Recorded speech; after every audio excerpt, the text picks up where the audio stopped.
السلام علیکم ورحمۃ اللہ وبرکاتہ۔ ناظرین، استقبال ہے آپ کا اویسی شفا خانہ میں۔ اگر آپ نے اب تک ہمارے چینل اویسی شفا خانہ کو سبسکرائب نہیں کیے ہیں تو سبسکرائب کے بٹن کو دبا کر سبسکرائب کر دیجئے، ساتھ ہی بیل آئیکن یعنی گھنٹی کے بٹن کو دبا دیجئے تاکہ نوٹیفیکیشن سب سے پہلے آپ تک پہنچتا رہے۔ ساتھ ہی ہمارے ویڈیو کو لائک بھی کیجئے اور اس کو اپنے دوستوں تک شیئر بھی کیجئے۔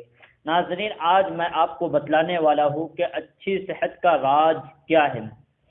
آج معزز ممبران تک کچھ ٹپس دینا چاہتا ہوں جس کو اپنے دسترخوان پر لازم پکڑ لے اور اپنے کھانے کے وقت ان چیزوں کو ضروری سمجھ لیں۔ وہ شافعی یعنی اللہ رب العزت ہی شفا دینے والا ہے، اللہ کے ہاتھ میں شفا دینا ہے۔ ہمارا کام جو ہے طریقے اور نسخے طب سے معالج سے علاج کروانا ہے، شفا دینا تو اللہ کا کام ہے۔ سب سے پہلے جب بھی دسترخوان پر یا کھانے کے ارادے سے بیٹھے تو سب سے پہلے اپنے ہاتھ کو دھو لے، اس کے بعد کلی وغیرہ کر لے۔ سائنسداں اور طب کے مطابق ہاتھ دھونے سے کھانے سے پہلے ہاتھ دھونا اور کلی کرنا یہ ہزاروں بیماری کی دوا ہے۔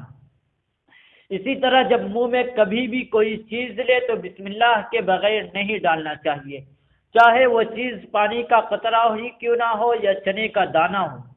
اللہ نے کوئی چیز بے مقصد نہیں اور بلا وجہ نہیں بنائی ہے، ہر چیز میں ایک حکمت ہے اور اس میں فائدہ ہے اور نقصان دونوں پوشیدہ ہے، یعنی ہر چیز کے اندر فائدہ اور نقصان اللہ رب العزت نے چھپا دیا ہے۔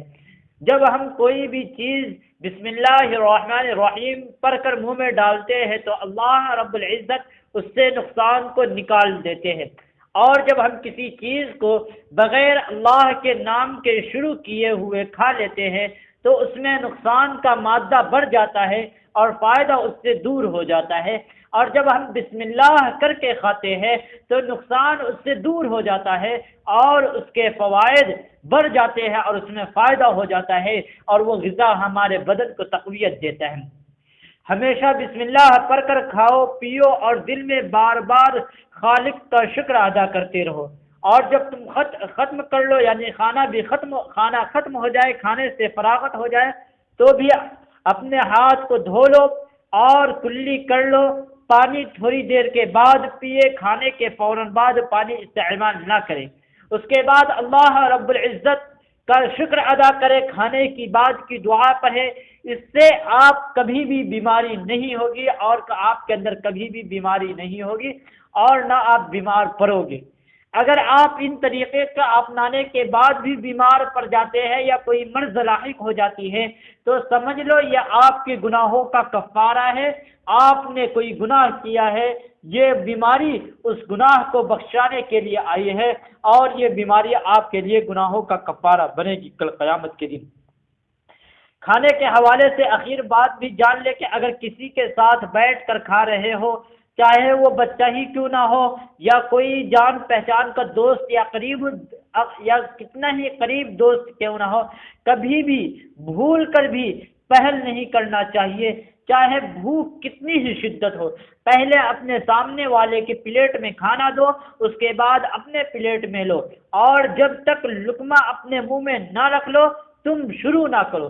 سامنے والا جب کھانا شروع کر دے اس کے بعد تم شروع کرو، یہ تمہارے کھانے کا صدقہ ادا ہوگا، اور ساتھ ہی اللہ بھی راضی ہوا کہ تم نے پہلے اس بندے کا خیال کیا۔ یاد رکھو کہ غذا بسم اللہ کی، غذا جسم کی اور بسم اللہ روح کی غذا ہے۔ اب بتاؤ کہ کیا تم ایسے کھانوں سے بیمار پڑ سکتے ہو؟ اللہ اکبر! جس کھانے کو ہم اللہ کے نام سے شروع کر رہے ہیں، اللہ کے نبی نے جو آداب بتلائے ہیں اس آداب کے مطابق ہم شروع کر رہے ہیں، تو بھلا بتلائیے اس کے اندر بیماری کیسے پیدا ہوگی؟ وہ غذا ہمارے لیے جسم کو تقویت پہنچائے گا اور ہم کو صحت مند بنائے گا، ہمارے اندر سے بیماریوں کو دور کر دے گا اور ہمارے جسم کو چست اور چالاک بنائے گا۔ ناظرین، یہ چند طریقے تھے، کھانے کے آداب جو ہمارے صحت کے لیے فائدہ مند ہے، میں آپ تک پہنچا دیا ہوں۔ ناظرین، ہمارے چینل کو سبسکرائب کیجئے، ساتھ ہی بیل آئیکن کے بٹن کو دبائیں اور لائک اور شیئر کرنا نہ بھولیں۔ فقط تو سلام، جزاک اللہ۔